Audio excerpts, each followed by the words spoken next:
Capítulo 8. Alguns mistérios da natureza. A formação dos corpos celestes. O prefácio do último livro de astronomia de Richard A. Proctor, intitulado Aor Placeamum Infinitis, contém estas extraordinárias palavras: foi a sua ignorância, do lugar da Terra no espaço infinito, que levou os antigos a considerar os corpos celestiais como se eles regessem favoravelmente ou adversamente os destinos dos homens e das nações, e a dedicar os dias, em conjuntos de 7, aos 7 planetas do seu sistema astrológico. O Sr. Proctor faz duas asserções distintas nessa frase: primeiro, que os antigos ignoravam o lugar da Terra no espaço infinito, e segundo, qual eles consideravam os corpos celestiais como se regessem, favorável ou adversamente, os destinos dos homens e das nações. Não precisamos ir tão longe para nos assegurarmos de que muitos grandes homens acreditavam na mesma coisa.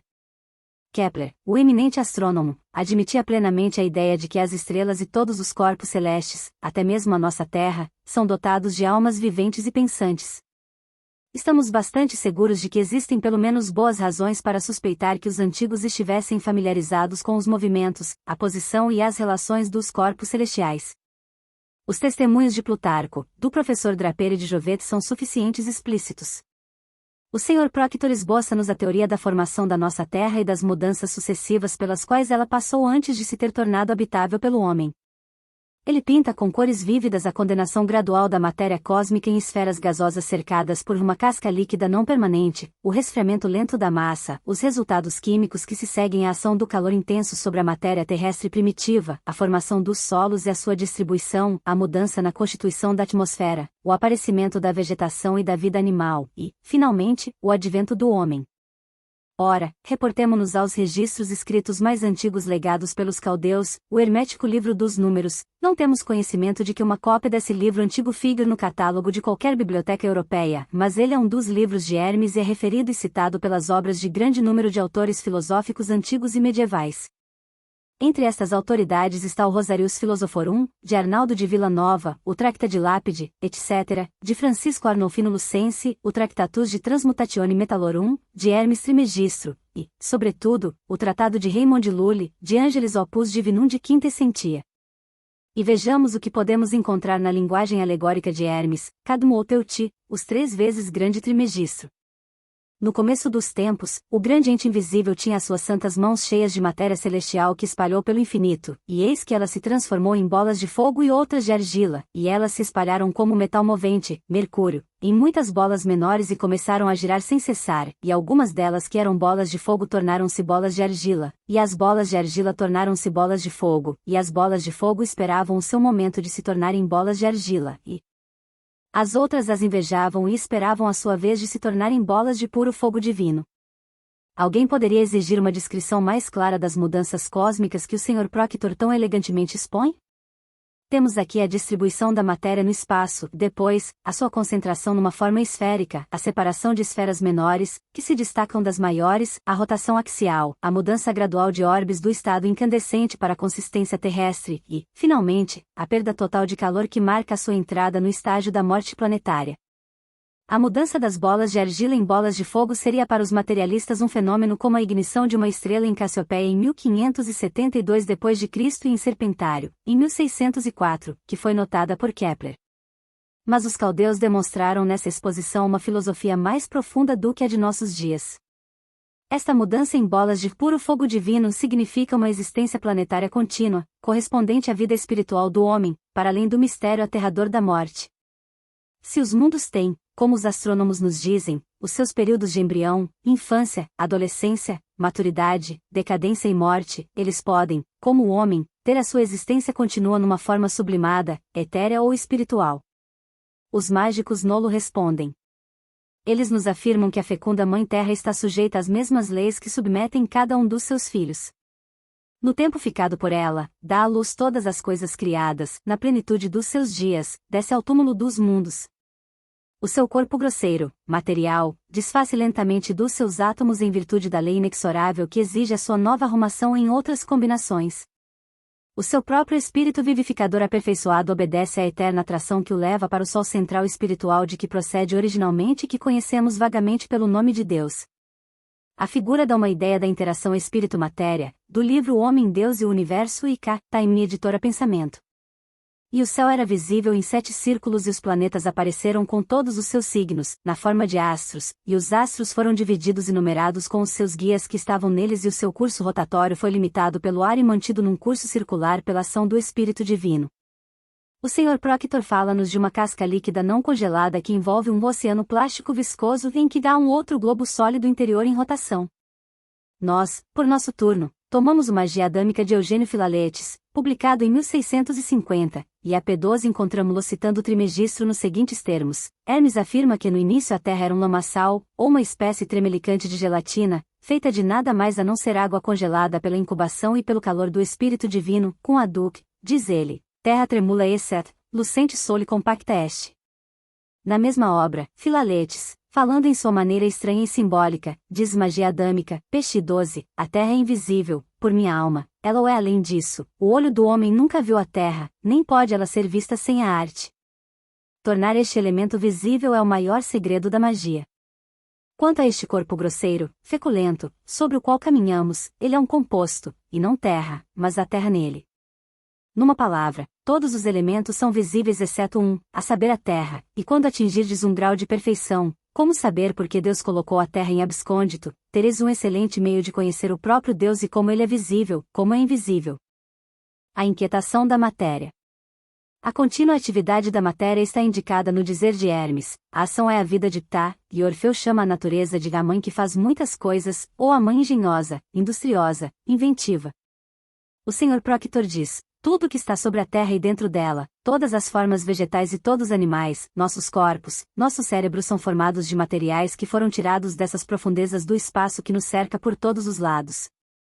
Os herméticos, e posteriormente os Rosa-Cruzes, afirmam que todas as coisas visíveis foram produzidas pela disputa entre a luz e a escuridão e que toda partícula de matéria contém em si mesma uma centelha da essência divina, ou luz, espírito, que, por meio da sua tendência a se libertar dos seus obstáculos e retornar à fonte central, produziu movimento nas partículas e, do movimento, forma.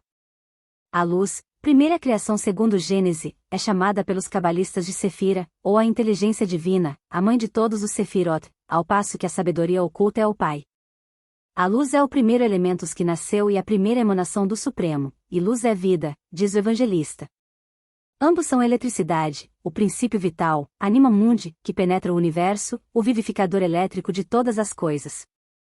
A luz é o grande mágico proteio, sob a ação da vontade divina do arquiteto, as suas ondas multifárias, onipotente, dão origem a toda forma, bem como a todo ser vivo. Do seu seio avolumado, elétrico, procedem a matéria e o espírito. Nos seus raios repousam os começos de toda ação física e química e de todos os fenômenos cósmicos e espirituais, ela vitaliza e desorganiza, dá a vida e produz a morte, e do seu ponto primordial emergem gradualmente a existência as miríades de mundos, corpos celestiais visíveis e invisíveis. Foi no raio desta primeira mãe, uma em três, que Deus, segundo Platão, acendeu um fogo, que agora chamamos Sol, e que não é a causa da luz nem do calor, mas apenas o foco, ou, como podemos dizer, a lente pela qual os raios da luz primordial se materializam e se concentram no nosso sistema solar e produzem todas as correlações de forças. O elemento radical das religiões antigas. O elemento radical das religiões mais antigas era essencialmente sabeísta, povo bíblico astrólatra, que habitava o país de Sabá da Arábia, e afirmamos que os seus mitos e as suas alegorias, uma vez interpretados correta e completamente, concordarão perfeitamente com as mais exatas noções astronômicas dos nossos dias. Diremos mais, dificilmente haverá uma lei científica, pertencente ou à astronomia física ou à geografia física, que não possa ser facilmente apontada nas engenhosas combinações de suas fábulas. Eles interpretaram por meio de alegorias tanto as mais importantes quanto as mais insignificantes regras dos movimentos celestes, a natureza de todo fenômeno foi personificada e, nas biografias míticas dos deuses e das deusas olímpicos, aqueles que estiver bastante familiarizado com os últimos princípios da física e da química encontrará suas causas, os interagentes e as relações mútuas encarnadas no comportamento e no curso das ações das divindades caprichosas. A eletricidade atmosférica, nos seus estados neutro e latente, geralmente é simbolizada em semideuses e deusas, cuja esfera de ação é mais limitada à Terra e que, em seus voos ocasionais para regiões divinas mais elaboradas, exibem a sua têmpera elétrica sempre na proporção estrita do aumento da distância da superfície da Terra. As armas de Hércules e de Thor nunca foram mais mortais do que quando os deuses ascenderam às nuvens. Devemos ter em mente que antes da época em que o Júpiter olímpico fosse antropomorfizado pelo gênio de Fídias em Deus onipotente, o Maximus, o deus dos deuses, e então, abandonado à adoração das multidões, na primeira e abstrata ciência do simbolismo ele encarnou em sua pessoa e em seus atributos todas as forças cósmicas. O mito era menos metafísico e complicado, porém mais verdadeiro e eloquente como expressão da filosofia natural.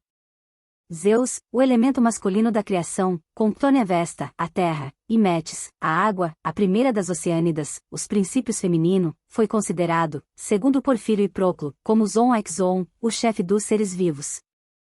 Na teologia órfica, a mais antiga de todas, metafisicamente falando, ele representa tanto a potentia quanto o actus, a causa não revelada e o demiurgo, ou criador ativo como uma emanação da potência invisível. Nesta última capacidade demiúrgica, em conjunção com os seus companheiros, encontramos nele todos os agentes mais poderosos da evolução cósmica, a afinidade química, a eletricidade atmosférica, a atração e a repulsão. É seguindo as suas representações nesta idoneidade física que descobrimos quão familiarizados estavam os antigos com todas as doutrinas da ciência física em seu desenvolvimento moderno. Posteriormente, nas especulações pitagóricas, Zeus tornou-se a trindade metafísica, a monada que evolui do eu invisível, a causa ativa, o efeito, e a vontade inteligente, que, juntos, constituem a Tetractis, O4, o primeiro de tudo a sua unidade ou um sob 4 aspectos diferentes, significa a tríada primitiva, ou triângulo, fundida na monada divina. Mais tarde ainda encontramos os primeiros neoplatônicos abandonando a monada primitiva, em razão de sua incompreensibilidade pelo intelecto humano, especulando apenas sobre a tríade demiúrgica dessa divindade tão visível e inteligível em seus efeitos, e depois a continuação metafísica por Plotino, Porfírio, Proclo e outros filósofos, que consideram Zeus como o pai, Zeus Poseidon, ou Dinamis, o filho e o poder, e o espírito ou Nous.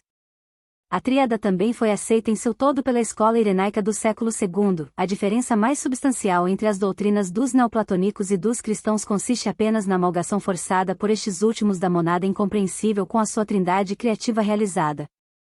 Os deuses dos panteões apenas forças da naturais.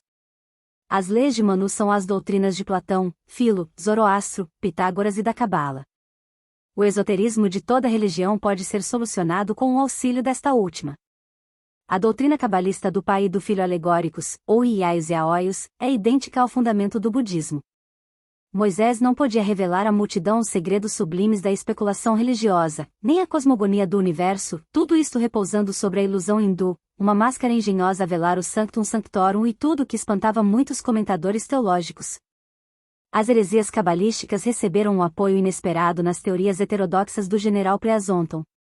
De acordo com suas opiniões, que ele apoia em fatos muito mais incontestáveis do que os cientistas ortodoxos as suas, o espaço entre o Sol e a Terra está preenchido por um agente material que, tanto quanto podemos julgar a partir de suas opiniões, corresponde à nossa luz astral cabalística. A passagem da luz por meio dele deve produzir enorme fricção.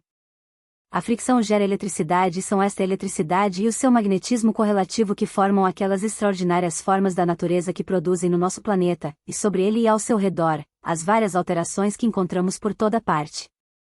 Ele prova que o calor terrestre não pode derivar diretamente do Sol, pois o calor ascendente. A força pela qual o calor é produzido é repelente, diz ele, e, como está associado à eletricidade positiva, é atraído para a atmosfera superior por sua eletricidade negativa, sempre associada ao frio, que se opõe à eletricidade positiva. Ele fortalece a sua opinião mostrando que a Terra, que quando coberta pela neve, não pode ser afetada pelos raios de sol, é mais quente onde a neve é mais espessa. Pleasonton explica este fato pela teoria de que a radiação do calor do interior da Terra, positivamente eletrificada, encontrando-se na superfície da Terra com a neve que está em contato com ela, negativamente eletrificada, produz o calor. Ele mostra, assim, que não é de maneira alguma ao Sol que devemos a luz e o calor, que a luz é uma criação sui generis, que passou a existir no instante em que a divindade quis e pronunciou o seu fiat, faça-se a luz, e que é este agente material independente que produz o calor por ficção, em virtude da sua velocidade enorme e constante. Em suma, é a primeira emanação cabalística que o general Pleasonton nos apresenta, a Sefira ou inteligência divina, o princípio feminino, que, unida ao Ein Sof ou sabedoria divina, o princípio masculino, produziu tudo que é visível e invisível. Ele se ri da teoria corrente da incandescência do Sol e da sua substância gasosa. A reflexão da fotosfera do Sol, diz ele, passando pelos espaços planetários e estrelar, deve ter então criado uma vasta soma de eletricidade e magnetismo. A eletricidade, pela união das suas polaridades opostas, emite calor e fornece magnetismo a todas as substâncias capazes de recebê-lo. O Sol, os planetas, as estrelas e as nebulosas são, todos eles, imãs. Se este corajoso cavalheiro chegar a provar a sua tese, as gerações futuras estarão pouco inclinadas a rir de Paracelso e da sua luz sideral ou astral e da sua doutrina da influência magnética exercida pelas estrelas e pelos planetas sobre toda criatura viva, vegetal ou mineral do nosso globo. Além disso, se a hipótese de Pleasonton for reconhecida como exata, a glória transcendente do professor Tyndall será grandemente obscurecida. De acordo com a opinião pública, Pleasonton efetua uma investida violenta contra o eminente físico que atribuiu ao Sol efeitos caloríficos experimentados por ele uma excursão pelos Alpes, e que era, devidos apenas à sua própria eletricidade vital. Platão reconhece que o homem é o joguete de necessidade a que está submetido desde a sua entrada no mundo da matéria. A influência externa das causas é semelhante à do daimonia de Sócrates. Segundo Platão, feliz é o homem corporalmente puro, pois a pureza do corpo físico determina a do astral, que, embora seja suscetível de se extrair por impulsos próprios, sempre se alinhará com a razão contra as predisposições animalescas do corpo físico. A sensualidade e outras paixões provêm do corpo carnal, e ainda que opina que há crimes involuntários, porque procedem de causas externas, Platão faz distinção entre elas. O fatalismo que ele concede à humanidade não exclui a possibilidade de os evitar, pois embora a dor, o temor, a cólera e outros sentimentos sejam dados aos homens por necessidades, se triunfa sobre eles, vive-se corretamente, e se é vencido por eles, vive-se incorretamente. O homem dual divino desapareceu deixando apenas a forma animal e o corpo astral. A alma mortal mais elevada de Platão é abandonada apenas aos seus instintos, pois ele foi dominado por todos os males vinculados à matéria. Em consequência, ele se torna um instrumento dócil nas mãos dos invisíveis, seres de matéria sublimada, que pairam em nossas atmosferas e estão sempre prontos a inspirar aqueles que foram justamente abandonados por seu conselheiro imortal, o Espírito Divino, chamado de gênio por Platão. Segundo este grande filósofo iniciado, quem viveu bem durante o tempo que lhe foi atribuído poderá voltar a habitar a sua estrela e daí levará uma existência abençoada e de acordo com a sua natureza.